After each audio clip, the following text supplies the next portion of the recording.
So, welcome back to my garage. This is Gamer Dom. I'm taking another look at a rare tank. This one, I call it the Pinocchio. I wonder why. It's the AMX 1357 Grand Final version. I believe that was what it was called. It was a special premium Tier 7 French light tank. Which Wargaming put out around the time of the Wargaming League. I think that was earlier this year, could have been last year, anyway, whatever. It's pretty much like a standard AMX 1375, but it's got this massive gun. Oops, not that one. It's got this massive gun on it. And it's anyway, before we get there, obviously the other thing it's got, which is not its best feature as far as I'm concerned, is this this Wargaming League strip around the side. And obviously that was part of their branding and part of the exercise to sell it on. You can't get rid of that, unfortunately, which is a shame, but it does count as camo, so you can't actually apply any extra camo to this tank. It can only this logo, I guess you call it, counts as camouflage for summer, winter and desert, a standard 5%. So you know, that's what you got with the package, that's what you got. So anyway, the main feature of this tank is obviously this 57mm gun. And you know what, it's a hell of a lot of fun. Its penetration is pretty reasonable. I mean, this is a tier 7 tank after all. 143 with standard ammo, 195 with APCR, and it's great that it's APCR, not heat. So I suppose it couldn't really be heat with this sort of caliber of gun, but damage per shot is 90. Yeah, 90 hit points. Which means you ain't going to kill anything quickly in this, but you certainly are going to shoot quickly in this. It's an autoloader, 8-shell magazine, and it spits out shells one every second, which I believe makes it the fastest firing gun in World of Tanks. In fact, it fires so quickly that your aim time radical takes longer to aim in than you could fire another shot, so you could be firing when it's not fully aimed, which means if you're firing at any kind of distance, the shells spit out and go all over the place. So that's something to watch for in this. Is you know, just because it's got a really quick rate of fire, let the damn gun aim before you keep firing. So yeah, it spits out shells like you wouldn't believe. Aim time is pretty lousy, however. So unless you are close, you know, the shells are going to go. It takes a while to aim the damn gun, so you know, that's a challenge with this gun. But hey, you can't have everything.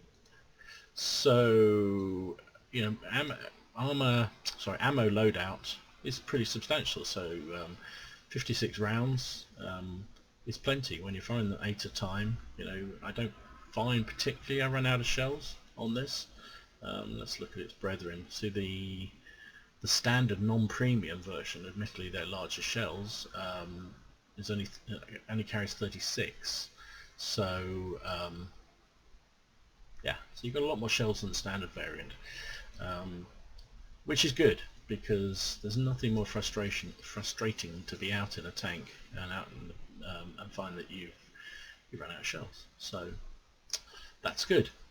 It's a lightweight tank, as you'd expect. It's a light tank after all. It weighs something like 15 tons.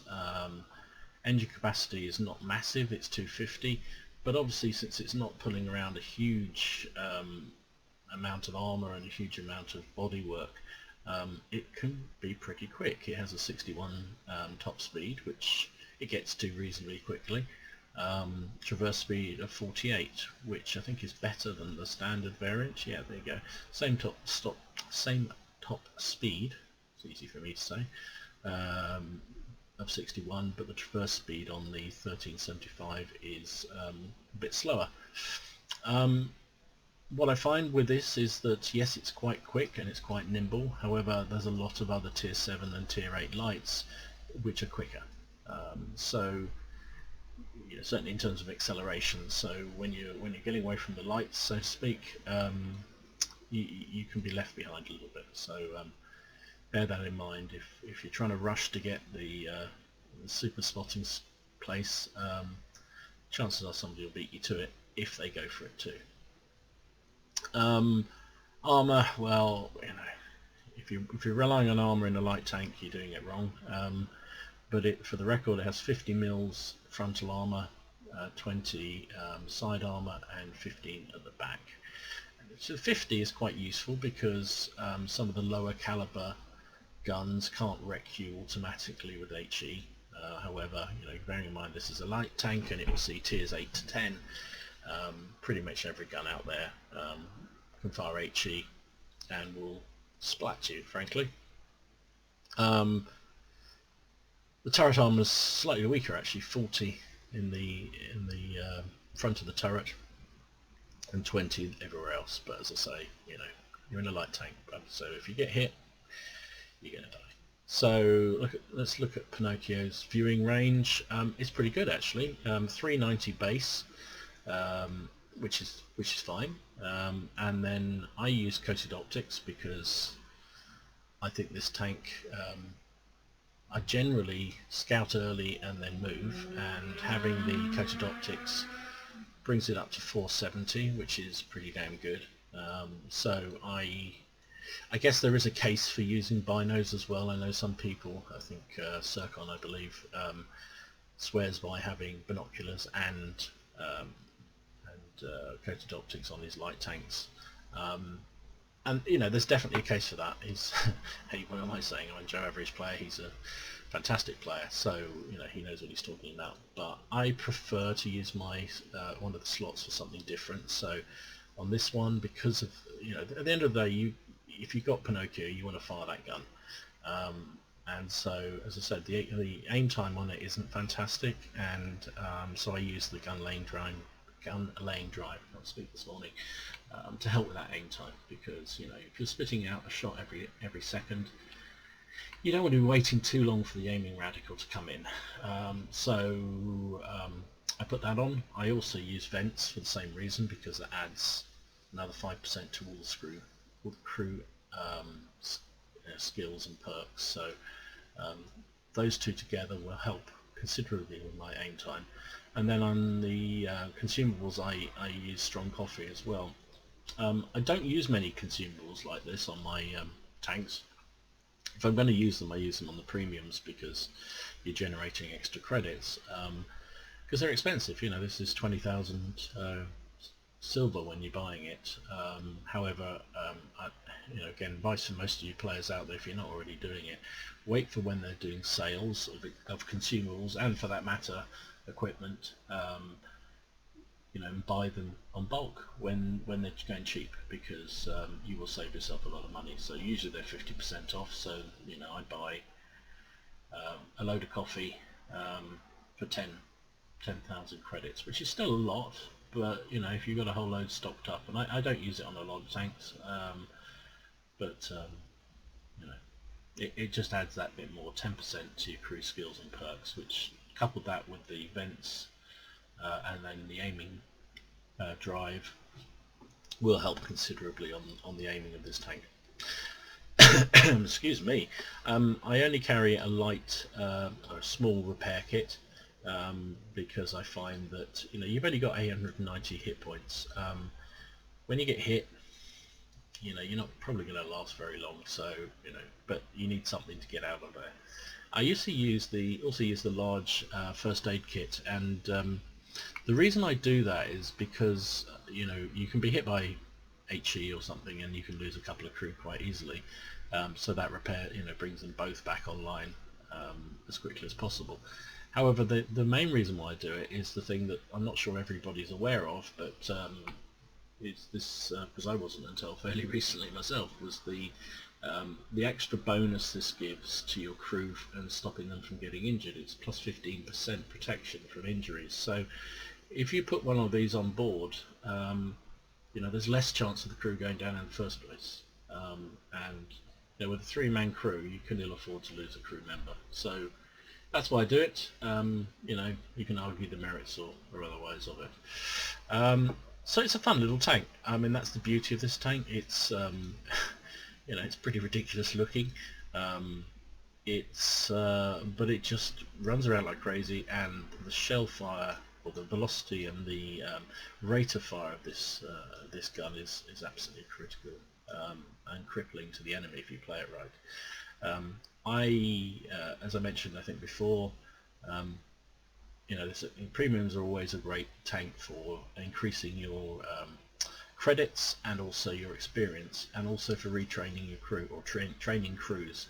So in this one I have my 1375 crew, and you'll see, because it's another French tank and it's another French light tank, these crew can operate at full strength within this premium. So there's no drop off in their ability. They're still right at the top, which is what you want. So obviously that means on a ×2 day like today, I can play a game in the Pinocchio, and if I get a win, they get double experience. I can then pop them back in the 1375 and play a game there, and if I win, I get another double. So their training goes up considerably quicker, and you know, that's on top of the extra credits and extra experience that a premium generates anyway. So that's the reason really for getting a premium. That, and they're fun. Sometimes most of them are pretty good fun or have some strengths. So anyway, let's go and have a look and see what we can do with this thing. So let's take it out and play. So tier 8 game. You know, you're a tier 7 scout, so you're only ever going to see, well, the best matchmaking you're going to see is this, which is a tier 8 game, because scouts are they see well, 3 tiers above them really. So a tier 7 scout will see from 8 to 10 as its tiers, and you know, that's all fine. At the end of the day, you're a scout. You're there to spot and be annoying to the enemy, frankly. And at the end of the day, if you don't want to play a scout, then you know, if you don't want to get into high tier games, then don't play a scout. It makes me laugh how many times, particularly in lower games, to be fair, excuse me, you see somebody moaning about, oh, the matchmaking's horrible and la la la, and they're driving some sort of light tank. You know, at the end of the day, guys, if you don't want to be in a game that's considerably higher tier than you, don't play the scout. Don't play the light tank. Light tanks get scout matchmaking. Simple as that. Any road up. This is not a friendly map for us. In a light tank, I'm heading up the hill just to see whether I can cause a little bit of trouble. I don't really want to get into an engagement. I am a light tank after all, but I want to get some spots, and there we go. Ow! Tried to get out of the way, but took a big hit from the IS-3. So, at the end of the day, you know, so we're here to spot, and we're here to cause trouble. We'll try and support this IS. Locked on there.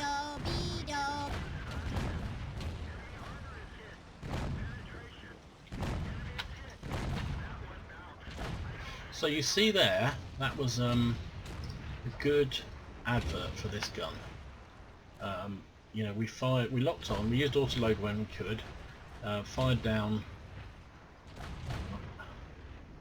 Can I get a shot on that?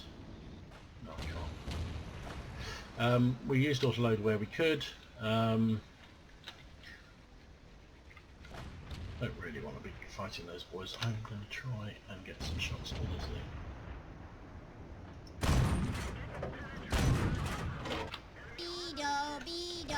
So I think it's time to go and get off this hill. It's getting a bit hot for a light. So I'm going to take a reload while I move away. So guys, if you're light tank players and not very experienced, or anybody with an autoloader for that matter, hit the C button and you reload your clip. C for clip, I guess. So we're going to come around the back. It's not bad mobility for this thing, you know. It's not an out-and-out sprinter, but it has some pretty good speed. The acceleration on it isn't fantastic, but it's not bad. Not bad at all. So I'm gonna capless. We've got plenty of tanks covering the cap, so I'm going to come around the back here and see if we can find some RT. We'll try and get around the back of those boys on the hill. So I'm around here. Probably get shotgunned by the RT. There he is.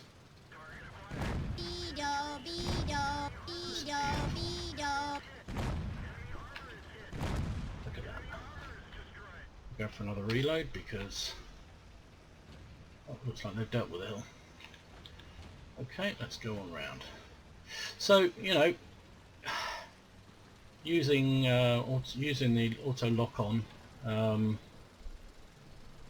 when you can, and getting close with this gun, because, as I said before, it's not the most accurate, particularly at distance. So you want to get up reasonably close, let the shell not have so far to go.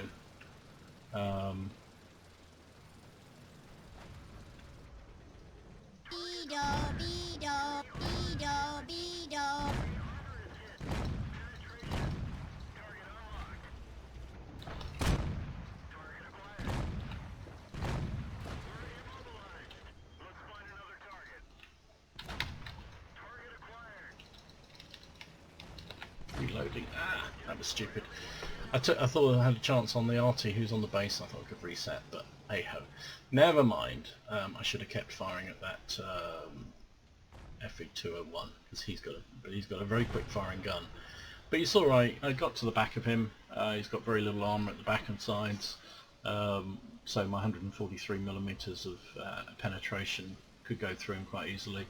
And even on a city map, you know, I've done what, 1100 damage.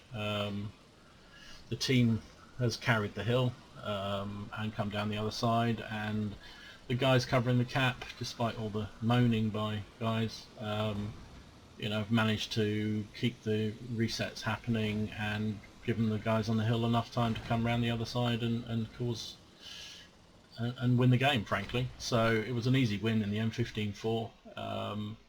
You know, I think I did my bit. Not really an opportunity to do any scouting there, although I did pop up and see some at the very beginning, didn't I? But it's, you know, Himmelsdorf is a really tough one for a light tank to do anything. In fact, I did do a lot of spotting there. 1, 2, 3, 4, 5, 6, 7.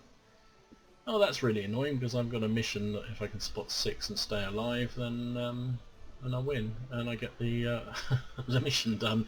I didn't realise that. Never mind. I might have played that a little bit differently, but you know, at the end of the day, you see people playing those missions really stupidly and just trying to throw games just so they can do it. I tend to play the game, and if I happen to do the mission, it's a bit of a surprise at the end of it. So, hey, but at the end of the day, I play it for fun and not too seriously. But